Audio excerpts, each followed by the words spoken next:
Good morning प्रिय विद्यार्थियों। हमने हमारी लास्ट क्लास जो हुई थी उसमें आंवल, अपरा या प्लेसेंटा टॉपिक के बारे में चर्चा की थी और हमने ये बताने की कोशिश की थी कि माँ और बच्चे के बीच अपरा का स्तनधारी जीवों में क्या विशेष योगदान होता है। फिर हमने अपरा के कार्य पढ़े थे और इसमें बताने की कोशिश की थी कि अपरा शरीर में कार्य क्या करती है। आज जो हमारा टॉपिक रहेगा वो रहेगा स्तंभ कोशिकाएं या स्टेम सेल्स। देखिए, स्तंभ कोशिकाएं या स्टेम सेल्स क्या होती है। देखिए, हमारे शरीर में बहुत प्रकार की कोशिकाएं पाई जाती है, अलग अलग प्रकार की कोशिकाएं पाई जाती है। ये कोशिकाएं क्या करती है, हमारे शरीर में कोई विशेष कार्य करती है, अर्थात इनका एक निश्चित कार्य क्या होता है, निर्धारित होता है। जैसे मैं त्वचा की कोशिकाओं की बात करूं तो त्वचा की कोशिकाओं का जो कार्य होगा वो होगा त्वचा से संबंधित जो भी उसका निर्माण करना या उसका जो भी कार्य है वो करेगी त्वचा कोशिका। जैसे हृदय कोशिकाओं की बात करूं तो हृदय से संबंधित जो भी कार्य होंगे वो करेगी। लेकिन चूंकि वैज्ञानिक निरंतर प्रयोग करते रहते हैं और उन्होंने इस प्रयोग द्वारा एक ऐसी कोशिकाओं की खोज की जो कोशिकाएं हमारे शरीर में पाई जाती है, ये कोशिकाएं किसी विशिष्ट कार्य के लिए, ध्यान रखिएगा, कोई विशिष्ट कार्य के लिए तब तक समर्पित नहीं होती है जब तक क्या होता है, इनको संकेत नहीं मिलता। अर्थात संकेत नहीं मिलेगा जब तक ये कोई कार्य नहीं करेगी। अर्थात मैं एक शब्द में उपयोग बताऊं तो ये कोशिकाएं क्या होगी, निष्क्रिय पड़ी रहेगी। अर्थात वह कोशिकाएं क्या होगी, निष्क्रिय रहेगी। अब जैसे ही मैंने संकेत दिया वो कोशिकाएं क्या होगी, सक्रिय हो जाएगी और मेरे संकेत के अनुसार वह विशिष्ट प्रकार की कोशिकाओं का क्या करेगी, निर्माण करेगी। अर्थात उस संकेत के आधार पर ही ये कोशिकाएं क्या करेगी, विभाजित होगी और विशिष्ट प्रकार की कोशिकाओं का निर्माण करती है। इन्हीं कोशिकाओं को स्तंभ कोशिकाएं कहते हैं।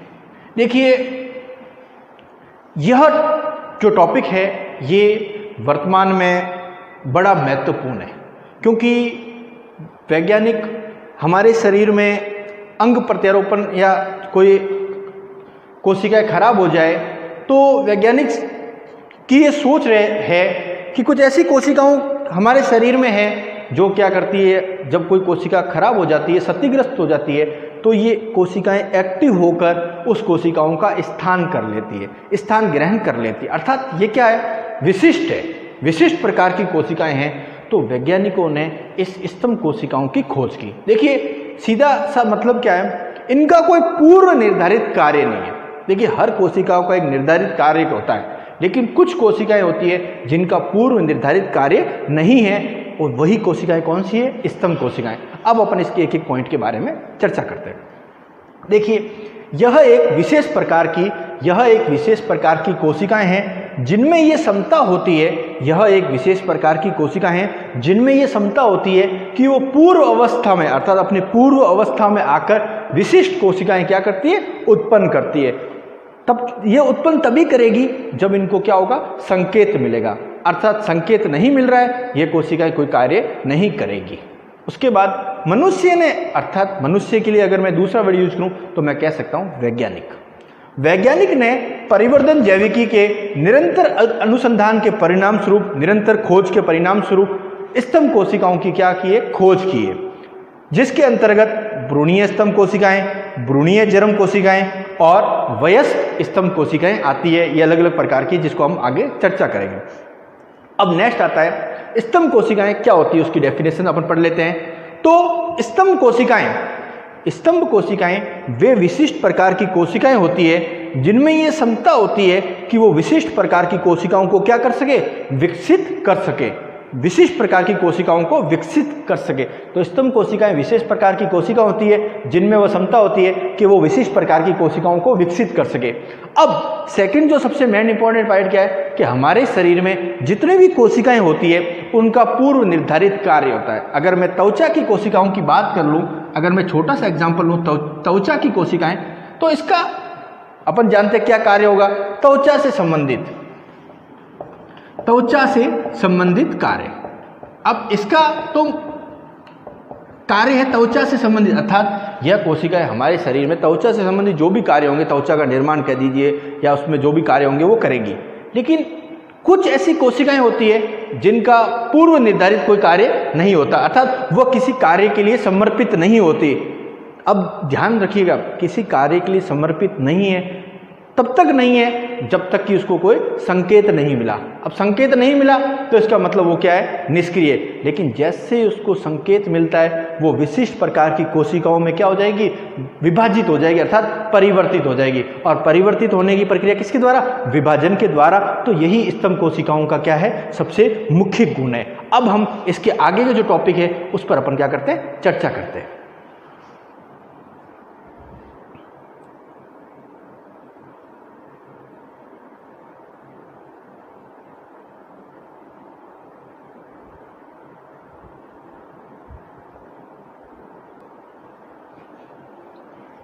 अब हम स्तंभ कोशिकाओं के बेसिक जो पॉइंट है उन पे हम चर्चा कर रहे हैं। तो स्तंभ कोशिकाएं विशिष्ट प्रकार की कोशिकाएं होती है, मैं पहले भी समझा चुका हूँ। सामान्यतः शरीर की अधिकांश कोशिकाएं, अब हम क्या पॉइंट वाइज एक एक चीज़ को पढ़ रहे हैं क्योंकि ये टॉपिक पॉइंट वाइज ही है सारा। शरीर का अधिकांश कोशिकाएं जैसे त्वचा, हृदय की कोशिकाएं होती है, अपने विशिष्ट कार्य के लिए क्या होती है, हमेशा समर्पित होती है, अर्थात इनका एक विशिष्ट कार्य, ये वही कार्य करेगी। दूसरा जैसे त्वचा की कोशिकाएं, तो उसका जो कार्य होगा वो त्वचा से संबंधित कोई निर्माण होगा वही होगा, उसका दूसरा कोई कार्य नहीं होगा। अगर हृदय की कोशिकाओं की बात करूं तो उसका हृदय से संबंधित कोई कार्य होगा वो करेगी, लेकिन दूसरा कार्य नहीं करेगा, अर्थात वो विशिष्ट कार्य के लिए क्या है, समर्पित है। लेकिन स्तंभ कोशिकाएं ऐसे किसी विशेष कार्य के लिए क्या होती है, तब तक समर्पित नहीं होती जब तक कि विशिष्ट इनको क्या हो, संदेश नहीं मिले, संकेत नहीं मिले। अर्थात स्तंभ कोशिकाएं ऐसे किसी विशेष कार्य के लिए तब तक समर्पित नहीं होती है जब तक कि उन्हें विशिष्ट प्रकार की कोशिकाओं में विकसित होने का क्या हो, संदेश नहीं मिले या संकेत कह सकते हो। और इन कोशिकाओं में विभाजन की क्षमता व विशिष्ट एक जैसे ही संकेत मिलेगा ये कोशिकाएं क्या होगी, निरंतर क्या होगी, विभाजित होगी।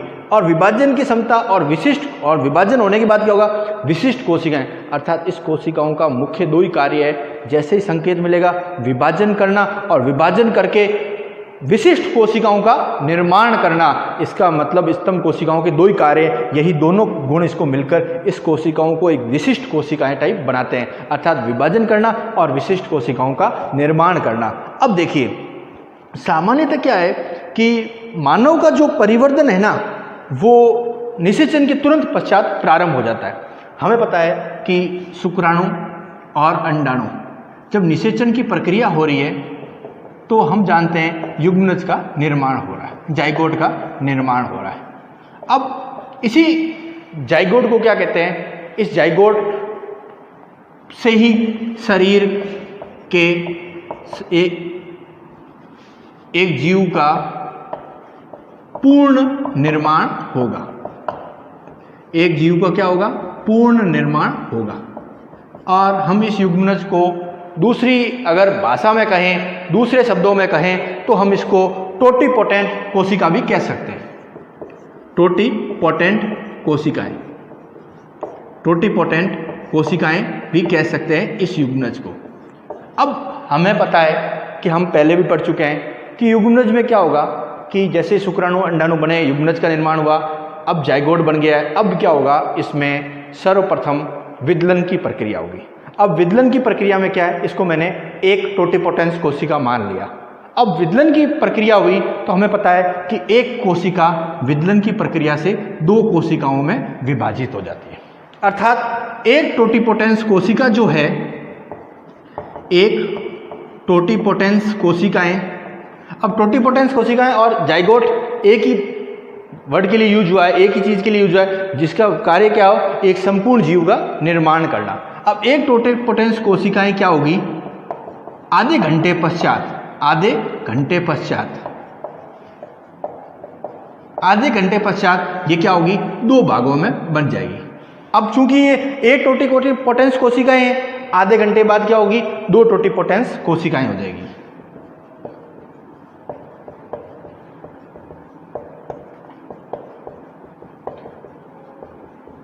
और यही क्रम क्या होता है, निरंतर चलता रहता है। अर्थात हम विदलन पढ़ चुके हैं, एक कोशिका से दो, दो से चार, चार से आठ, आठ से 16 और यही क्रम चल रहा है। और एक ऐसी कंडीशंस आएगी कि ये टोटिपोटेंस कोशिकाएं हैं, ये क्या होगी, एक खोखली गेंद के नुमा, एक खोखली गेंद के नुमा इनकी क्या हो जाएगी, आकृति हो जाएगी। अर्थात इनकी आकृति क्या होगी, एक खोखली गेंद के नुमा होगी। और इस खोखली गेंद नुमा आकृति को ही हम क्या कहते हैं, कोरक पुट्टी या ब्लास्टोसिस्ट कहते हैं। कोरक पुट्टी या ब्लास्टोसिस्ट। अब इस कोशिका के, अभी अपन बेसिक की बात करें, इस कोशिका के जो बाहरी स्तर है वो तो क्या करेगा, आवरण का निर्माण करेगा। अब बाहरी स्तर क्या करेगा, आवरण का निर्माण करेगा, अपरा का, ताकि क्या हो, मां के साथ उसका संबंध हो जाए, आवरण का, भ्रूण का, और आवश्यक पदार्थ का क्या हो, निर्माण हो जाए। जबकि जो भीतरी भाग होता है, भीतरी भाग है, बाहरी भाग तो आवरण का निर्माण कर दिया, भीतरी भाग है उसको हम प्लूरोपोटेंट कोशिकाएं कहते हैं। प्लूरोपोटेंट कोशिकाएं कहते हैं, प्लूरोपोटेंट कोशिकाएं कहते हैं। और इन कोशिकाओं का क्या होता है, अभी तक कोई कार्य, मतलब कोई निर्धारित कार्य कहें, वो अभी तक क्या है, नहीं है। अर्थात ये कोशिकाएं क्या है, अभी तक इनकी क्षमता जो कहते हैं वो क्या है, अपूर्ण है। अर्थात इनकी क्षमता क्या होती है, अपूर्ण होती है। लेकिन कुछ समय बाद यही कोशिकाएं आगे चल के मल्टीपोटेंट कोशिकाओं में विभाजित होकर, विभिन्न प्रकार की विशेष कोशिकाओं का जो मल्टीपोटेंट कोशिकाओं में विभाजित होकर या निर्मित होकर कोई विशेष कार्य को संपन्न करती है। जैसे लाल रक्त कणिकाएं कह दीजिए, WBC कह दीजिए, RBC कह दीजिए। तो कहने का मतलब एक टोटिपोटेंस कोशिकाएं, विदलन द्वारा 2 टोटिपोटेंस कोशिकाएं, आगे एक ऐसी कंडीशन आएगी जो अपन ब्लास्टुला पढ़ चुके हैं कि खोखली गेंद के समान, जिसे हम कोरक पुट्टी कहते हैं। और कोरक पुट्टी में क्या होता है, बाहरी स्तर होगा वो तो आवरण का निर्माण, जबकि भीतरी स्तर क्या होगा, प्लूरोपोटेंट का होगा। और ये कोई विशेष कार्य के लिए समर्पित नहीं होती। लेकिन जैसे ही मल्टीपोटेंट कोशिकाओं का निर्माण होगा, ये क्या होगा, विशिष्ट कार्य के लिए समर्पित होती है। जैसे RBC रक्त कणिकाएं, लाल रक्त कणिकाएं, श्वेत रक्त कणिकाएं, वैसे ये कार्य करती है। तो अब हम इसको पढ़ते हैं।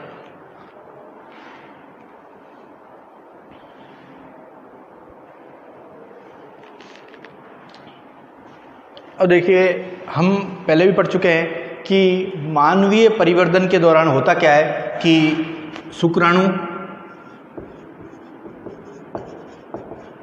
और अंडाणु जब दोनों मिल रहे हैं तो क्या हो रही है, निषेचन की प्रक्रिया। और हम पढ़ चुके हैं कि शुक्राणु और अंडाणु के मिलन से क्या होगा, युग्मनज का निर्माण होगा, जाइगोट का, और जिसको हम टोटिपोटेंस कोशिका भी कहते हैं। अब होगा क्या कि शुक्राणु और अंडाणु का मिलन हुआ, निषेचन प्रक्रिया हुई, जाइगोट या टोटिपोटेंस कोशिकाओं का निर्माण हो गया। अब हम इसको सीक्वेंस वाइज पढ़ रहे हैं। तो होगा क्या, इसके बाद हम जानते हैं कि विदलन प्रक्रिया होती है। निषेचन के लगभग आधे से 1 घंटे के अंदर विदलन प्रक्रिया होगी, जिसमें क्या होगा, एक कोशिका 2 कोशिकाओं में विभाजित हो जाएगी। उसके पश्चात 2 टोटिपोटेंस कोशिकाएं, और लगभग 4 घंटे बाद वापस विभाजन होगा और 2 कोशिकाएं वापस किसमें, 4 टोटिपोटेंस कोशिकाओं में विभाजित हो जाएगी। और यही क्रम चलता रहेगा। यही क्रम क्या होगा, चलता रहेगा, क्योंकि हम इससे पहले पढ़ चुके हैं। अब एक ऐसा समय आएगा जब ये जो टोटिपोटेंस कोशिकाएं हैं, इसकी जो आकृति है, इसकी जो युग्मनज की कह दो, जाइगोट की जो आकृति है, वो एक खोखली गेंद के समान दिखाई देती है। उस स्थिति में हम इसको ब्लास्टोसिस्ट कहते हैं, या हम ब्लास्टोला में पढ़ चुके हैं। और इसके पश्चात भ्रूण और उससे एक मनुष्य का निर्माण हो रहा है। अब हम क्या है, इसके अगले जो टॉपिक है उसमें यहाँ से आगे हम इस टॉपिक पर चर्चा करेंगे। अब वापस क्या है, सामान्यतः मानवीय परिवर्धन का प्रारंभ शुक्राणु व अंडाणु के निषेचन के फलस्वरूप बनने वाली एक टोटिपोटेंस कोशिका से होता है। हम इसको एक टोटिपोटेंस कोशिका भी कह सकते हैं और एक युग्मनज भी कह सकते हैं, जिससे एक संपूर्ण, देखिए अभी ये एक टोटिपोटेंस कोशिका है, लेकिन लास्ट में ये क्या कर रही है, एक मनुष्य का है। अर्थात अंत में क्या है, एक मनुष्य का या सजीव का निर्माण होता है। अर्थात एक टोटिपोटेंस कोशिका अंत में जाकर क्या कर रही है, एक सजीव का निर्माण कर रही है। निषेचन के पहले घंटे में, मतलब पहले घंटे से पहले आधा घंटा से 1 घंटे में एक कोशिका दो टोटिपोटेंस कोशिकाओं में क्या हो रही है, विभाजित हो रही है। एक कोशिका दो टोटिपोटेंस कोशिकाओं में विभाजित हो रही है और 4 घंटे पश्चात 4 घंटे बाद क्या होगा, एक दो कोशिकाएं आगे 4 से 8 से 16, अर्थात कई कोशिकीय विभाजन के कारण बार बार कोशिकीय विभाजन हो रहा है तो एक खोखली गेंदनुमा संरचना का निर्माण होता है जिसको हम मैंने ब्लास्टोसिस्ट या कोरक पुट्टी कहते हैं। और कोरक पुट्टी का जो बाहरी स्तर, इस कोरक पुट्टी का बाहरी स्तर होगा वो क्या करेगा, आवरण या अपरा का निर्माण करेगा।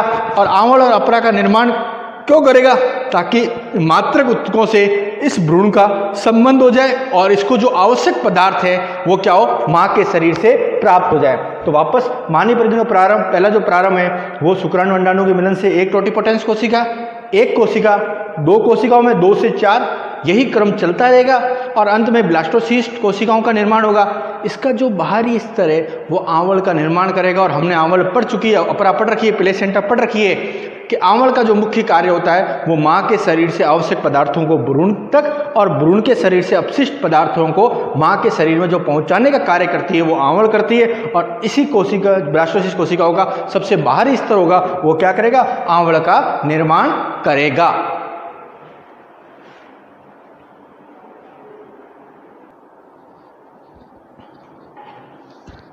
अब हम इसके आगे के टॉपिक पर चर्चा करते हैं कि हमने पहले बताया कि शुक्राणु अंडाणु के मिलन से निषेचन प्रक्रिया से एक टोटिपोटेंस कोशिका 1 से 2, 2 से 4 और यह कोशिकाएं आगे ब्लास्टोसिस्ट अवस्था में जाती है। अब देखिए ब्लास्टोसिस्ट जो कोशिकाएं होती है इसका जो बाहरी भाग होता है वो आवरण का निर्माण करता है, जबकि जो भीतरी भाग होता है वह शरीर के सभी ऊतकों का तो निर्माण कर सकता है लेकिन पूरे जीव का निर्माण नहीं कर सकता। अर्थात सभी ऊतक तो बनाएगा, भीतरी भाग क्या है, पूरे जीव का निर्माण नहीं कर सकता है। ये भीतरी कोशिकाएं क्या कहलाती है, प्लूरोपोटेंट। अब देखिए नाम याद रखिए, टोटिपोटेंस कोशिकाएं यहाँ हैं, प्लूरोपोटेंट कोशिकाएं, अर्थात ये टोटिपोटेंस कोशिकाएं आगे चलते हुए इसी क्रम से आगे क्या होगा, प्लूरोपोटेंट कोशिकाओं का क्या करेगी, निर्माण करेगी, प्लूरोपोटेंट कोशिकाएं। अब ये प्लूरोपोटेंट कोशिकाएं होती है ना, इनकी कार्य क्षमता अर्थात पूरी कार्य क्षमता इनकी नहीं होती है, अर्थात ये पूरा कार्य नहीं कर सकती। सबसे बड़ी जो विशेषताएं हैं इनकी क्या है, ये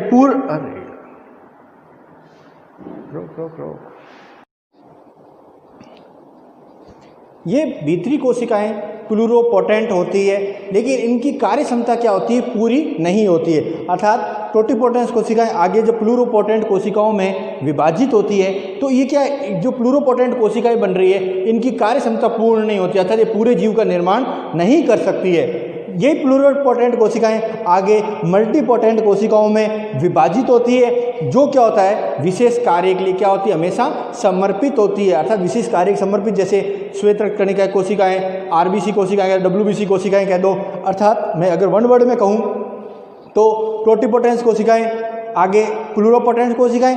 लेकिन देखिए टोटिपोटेंस कोशिकाएं क्या होती है, सिंपल सी बात कहूँ तो ये पूरे जंतु का निर्माण नहीं कर सकती और इनको आगे किसी पूरे कोशिकाओं का निर्माण करने के लिए मल्टीपोटेंट कोशिकाओं में विभाजित होना पड़ता है और यही कोशिकाएं आगे कार्य करती। तो वापस रिवाइज, भीतरी कोशिकाएं मानव शरीर के सभी ऊतक को बनाती है लेकिन पूरे जंतु का निर्माण नहीं करती है।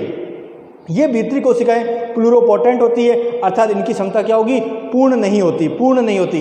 ये प्लूरोपोटेंट कोशिकाएं आगे मल्टीपोटेंट कोशिकाओं में विभाजित होती है जो विशिष्ट कार्य करती है। तो आप इस डायग्राम से वापस समझ लीजिए, मैं एक बार आपको शॉर्ट में रिवाइज करा देता हूँ। सबसे पहले हमने क्या बताया, शुक्राणु और अंडाणु का मिलन।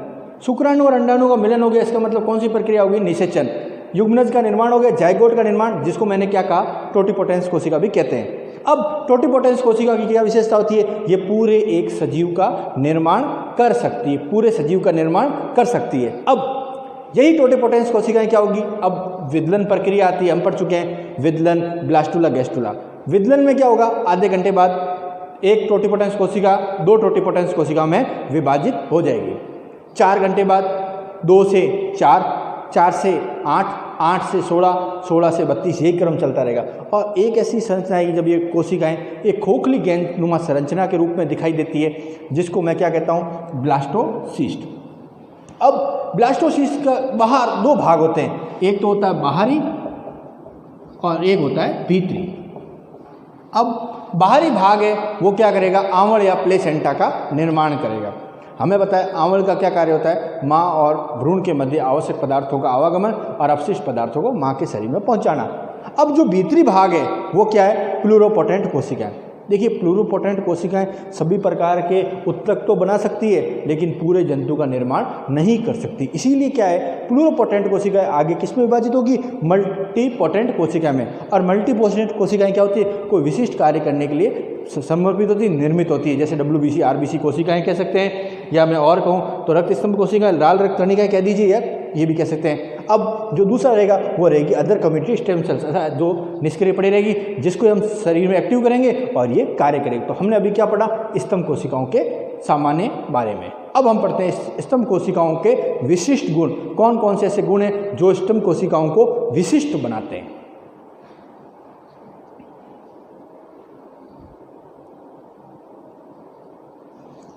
हमारा नेक्स्ट टॉपिक है स्तंभ कोशिकाओं के गुण। देखिए स्तंभ कोशिकाओं के गुण क्या होते हैं, इसके बारे में चर्चा करते हैं। यह अविशिष्ट कोशिकाएं होती है, यह अविशिष्ट स्पेशलाइज कह सकते हैं, विशिष्ट कोशिकाएं होती है जो कोशिका विभाजन द्वारा लंबे अंतराल के लिए अपने आप को क्या करती है, नवीनीकरण करती है। अर्थात यह जो कोशिकाएं होती है वो क्या करती है, अविशिष्ट प्रकार की होती है और लंबे अंतराल के बाद क्या करती है, धीरे धीरे अपने आप को नवीनीकरण, अर्थात पुरानी कोशिकाएं नष्ट हो रही है, नई कोशिकाएं क्या हो रही है, बनती रहती है, तो अपने आप को क्या कर रही है, नवीनीकरण कर रही है। दूसरा, कुछ विशेष कार्यात्मक परिस्थिति, अर्थात कुछ विशेष परिस्थितियों में, ऐसी परिस्थितियाँ जब इन्हें किसी जगह प्रत्यारोपित किया जा रहा है तो कुछ विशेष परिस्थितियों में इन्हें विशेष संकेत द्वारा सक्रिय करके इनको क्या किया जाता है, प्रेरित किया जाता है। सेकेंड पॉइंट क्या है, कुछ विशेष परिस्थितियों में इनको प्रेरित किया जाता है और यह विभाजन द्वारा क्या करती है। तीसरा जो सबसे इंपॉर्टेंट पॉइंट है, यह विभाजन द्वारा विशिष्ट कोशिकाओं का निर्माण करती है। तो अपन एक एक पॉइंट को पढ़ लेते हैं कि अविशिष्ट कोशिकाएं होती है जो कोशिका विभाजन द्वारा लंबे अंतराल के लिए अपने आप को क्या करती है, नवीनीकरण करती है। कुछ विशेष कार्यात्मक परिस्थितियों में यह कोशिका विशेष कार्य के लिए क्या होती है, प्रेरित होती है। यह कोशिका विभाजन द्वारा विशिष्ट कोशिकाओं का क्या करेगी, निर्माण करेगी। तो प्रिय विद्यार्थियों, आज की जो हमारी क्लास थी इसमें हमने स्तंभ कोशिकाओं के बारे में सामान्य जानकारी ली कि स्तंभ कोशिकाएं होती क्या है। तो मैं आपको 2 मिनट रिवाइज करा देता हूं कि स्तंभ कोशिकाएं वह होती है जो शरीर में किसी विशिष्ट कार्य के लिए निर्मित नहीं होती। देखिए शरीर में कुछ कोशिकाएं ऐसी होती है जिसका विशेष कार्य होता है वही करना, लेकिन स्तंभ कोशिकाओं का ऐसा कोई कार्य नहीं होता। यह शरीर में तब तक कोई कार्य नहीं करती जब तक कि कोई इनको संकेत ना मिले। जैसे ही कोई इनको संकेत मिला यह सक्रिय होती है और एक कार्य करती है। अब इनमें विभाजन द्वारा विशिष्ट कोशिकाओं के निर्माण की क्षमता होती है। तो हम डायग्राम पढ़ चुके हैं, टोटिपोटेंट कोशिकाएं, आगे ब्लास्टोसिस्ट होती है, प्लूरोपोटेंट, मल्टीपोटेंट और मल्टीपोटेंट कोशिकाएं ही आगे चल के विशिष्ट प्रकार के शरीर के एक जीव का निर्माण करती है। तो हम अपनी जो नेक्स्ट क्लास होगी उसमें इससे आगे टॉपिक पर चर्चा करेंगे।